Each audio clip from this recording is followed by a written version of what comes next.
Hello and warm welcome to Sawal JE. So guys, एक बहुत बड़ी समस्या है जिससे लाखों की संख्या में जो पति हैं वो परेशान हैं और बहुत समस्या को झेल रहे हैं। तो वो समस्या है कि जब पत्नी अपने पति को धमकी देती है कि मैं मर जाऊंगी, मैं फांसी लगा लूंगी, मैं बिल्डिंग की छत से कूद जाऊंगी। तो जब ऐसी ऐसी धमकी दी जाती हैं तो एक पति कई बार क्या है, बहुत ज़्यादा परेशान हो जाता है। वो सोचता है कि अब मैं क्या करूं, अब मेरे पास क्या ऑप्शन है। तो गाइस, अगर आपके साथ ऐसा हो रहा है तो डेफिनेटली आज का ये वीडियो आपको बहुत ज़्यादा हेल्प करेगा। तो चलिए स्टार्ट करते हैं। तो देखिए, ये जो समस्या है धमकी वाली, अब ये समस्या को लेकर हम बात करते हैं तो देखिए, जब लड़की आत्महत्या के लिए बार बार कहती है या आपको पंखे पर कपड़ा वगैरह लटका के दिखाती है या दिखाने का प्रयास करती है, आप उसको बचाते हो, कई बार ऐसी सिचुएशन तक आ जाती है। तो देखो, ऐसी सिचुएशन में सिर्फ आपको एक काम ये करना है। पहला काम आपको ये करना है कि उसके माता पिता को इन्फॉर्म करना है कि भाई आपकी जो लड़की है वो ऐसे ऐसे कारनामे करती है, तो भाई आप इसको क्या है, घर से ले जाइए। तो देखिए, अगर जेन्युइन बात होगी तो डेफिनेटली उसके जो माता पिता होंगे वो आएंगे, मामले को सुनेंगे और या तो समझा के जाएंगे या फिर अपनी बेटी को साथ में लेके जाएंगे, फिर कुछ दिनों बाद आपके साथ भेजेंगे। और अगर ये मामला जेन्युइन नहीं होगा, मतलब वो अगर ड्रामा कर रही होगी लड़की कि भाई मैं मर जाऊंगी, तो वो लड़की पहले ही अपने माँ बाप को समझा देगी कि मैं मरने का ड्रामा करूंगी, तुम लोग कोई भी ना आना, ना इनकी बात सुनना। तो इस तरीके की बात कहेगी। तो जब अगर लड़की ड्रामा कर रही है तो ये पक्का तय कि उसके माँ बाप कितना भी बड़ा बवाल हो जाए वो नहीं आने वाले। तो जब उसके माँ बाप नहीं आने वाले तो फिर क्या, तो फिर तुम क्या करोगे?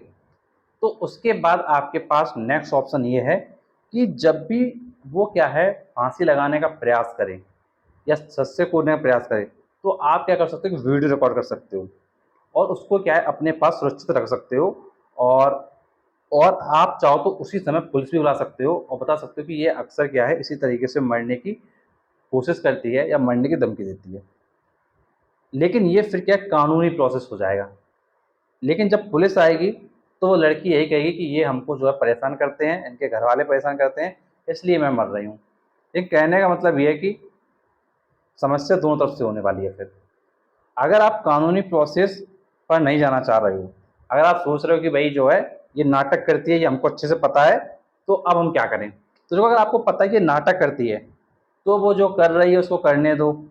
वो क्या करेगी, कभी पंखे पंखे पे कपड़ा लटकाएगी, कभी क्या करेगी, पंखे पर जब पर्दा लटकाएगी, पर्दा कह रहा हूँ, कपड़ा लटकाएगी, कई बार कुर्सी रख ली, कहो पंखे को साफ करने लगे। तो ऐसी ऐसी जो अलग अलग एक्टिविटी है वो करने करने लगेगी। कभी हो सकता है घर की छत पे चली जाए तुमको डराने के लिए कि भाई मैं कूद जाऊंगी, लेकिन वास्तव में वो जो है आपको डरा रही है। अगर वो नहीं डरा रही होगी, अगर उसको वास्तव में कष्ट होगा, तो वो सिर्फ एक ही रास्ता अपनाएगी कि वो अपने घर वालों से बात करेगी, अपनी बहन से बात करेगी, अपने भाई से बात करेगी, अपनी मम्मी से बात करेगी, पापा से बात करेगी और ये बोलेगी कि मुझको यहाँ से ले जाओ, और उसके घर वाले ले भी जाएंगे। और अगर जेन्युइन नहीं होगा तो ना उसके घर वाले आने वाले हैं, ना उसके कोई रिश्तेदार बात सुनने वाले हैं। वो सिर्फ आप ही को समझा देंगे कि भाई सही से रहो, सही से रहो, सही से रहो, इस तरीके से आपसे कह देंगे। तो जब आपको पता चलेगा कि भाई ये नौटंकी करती है आपकी बीवी, जब आपको पता भी आपकी बीवी नौटंकी करती है, सिर्फ ड्रामा करती है, तो उस समय वो जो कर रहे हैं उसको करने दो। आप शांति से बस शांत बैठो। बस कुछ दिनों बाद आप देखोगे कि उसका ड्रामा क्या है, धीरे धीरे खत्म हो जाएगा। वो ड्रामा करना क्या बंद कर देगी। और अगर आपको लगता है कि वो जो है सोसाइटी में हंगामा काट रही है, चिल्ला रही है, चीख रही है और परेशान कर रही है, तो फिर आपके पास एक ऑप्शन ये है कि भाई आप क्या है, पुलिस में एफआईआर कर सकते हैं या फिर क्या कर सकते हैं, आप कोर्ट के द्वारा एफआईआर फाइल करवा सकते हैं। तो कोर्ट के द्वारा भी जो केस होते हैं वो फाइल हो जाते हैं। तो ओवरऑल बात ये है कि अगर आप ये डर डर के ज़िंदगी जी रहे हो कि कहीं वो मर ना जाए, कहीं वो मर ना जाए, कहीं वो मर ना जाए, तो देखो, मरने वाले को कोई रोक नहीं सका है। मरने वाले को कोई रोक नहीं सका है। वो अगर मरना चाहती है तो इसका मतलब या तो वो वास्तव में समस्या से पीड़ित है। अगर समस्या से पीड़ित होती तो वो अपने घर वालों के साथ चली जाती, या फिर वो तुमको डराने का प्रयास कर रही है, या फिर वो मानसिक रोगी है। यही ऑप्शन हो सकते हैं और इसके अलावा कोई अदर ऑप्शन नहीं है मौजूद। तो एक बात ये समझ लो कि अपने आप को सबसे पहले तुमको मजबूत बनाना होगा। मेंटली तौर पे। अगर अपने आप को मेंटली तौर पे मजबूत नहीं बनाओगे तो वो लड़की तुमको परेशान करती ही रहेगी। तो सबसे पहले अपने आप को मेंटली तौर पे मजबूत बनाओ कि भाई जो होगा मैं देख लूँगा, मैं हर चीज़ का सामना कर लूँगा। और देखो सामना करने की कुछ ऐसा कुछ तुमको विशेष नहीं करना है। और देखो इन केस अगर वो लड़की मर भी जाती है आपके घर में, तो देखो होता क्या है, जो रूल है गवर्नमेंट का वो यही है कि भाई आपकी अरेस्टिंग होगी, आपके परिवार वालों की अरेस्टिंग होगी। लेकिन अरेस्टिंग के बाद क्या है, जमानत वगैरह पे आप छूट जाओगे। लेकिन अगर जो केस चलेगा, अगर केस में आप दोषी पाए जाओगे तभी आपको सज़ा होगी, अदरवाइज़ आपको सज़ा वगैरह कुछ भी नहीं मिलने वाली।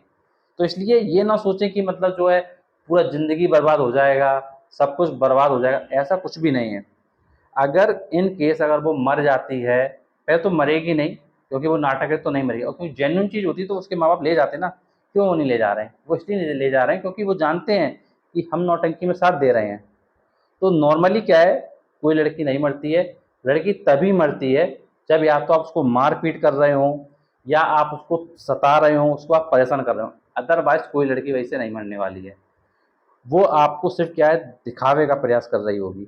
तो एक चीज़ ये ध्यान रखिए, कभी भी आप अपनी साइड से कभी मिस्टेक ना करिएगा कि आप इतना ना मार दीजिएगा कि वो मर ही जाए। अगर आप अपनी साइड से करोगे ये सब प्रयास, तो फिर आप क्या समस्या में आ सकते हो, क्योंकि जैसे मान लीजिए आपने मारा-पीटा और इन केस वो वास्तव में मर गई, तो कहीं न कहीं उसके शरीर पे चोटों के निशान वग़ैरह होंगे। तो वो क्या है, जो उकसाने का जो मुकदमा होता है कि आत्महत्या के लिए आपने क्या उसको उकसाया, तो वो केस में आप क्या है, फिर जेल जाओगे, फिर समस्या होगी। तो इसलिए कोशिश ये करना है वो जो कर रही करने दो, उसको मार-पीट उसकी बिल्कुल अगर करते हो तो बंद कर दो, और अगर नहीं करते तो बहुत अच्छी बात है। तो इसलिए तुमको एक चीज़ ध्यान रखना है कि अपने आप को मेंटली तौर पे स्ट्रॉन्ग बनाओ, जो वो नौटंकी करे उसको करने दो।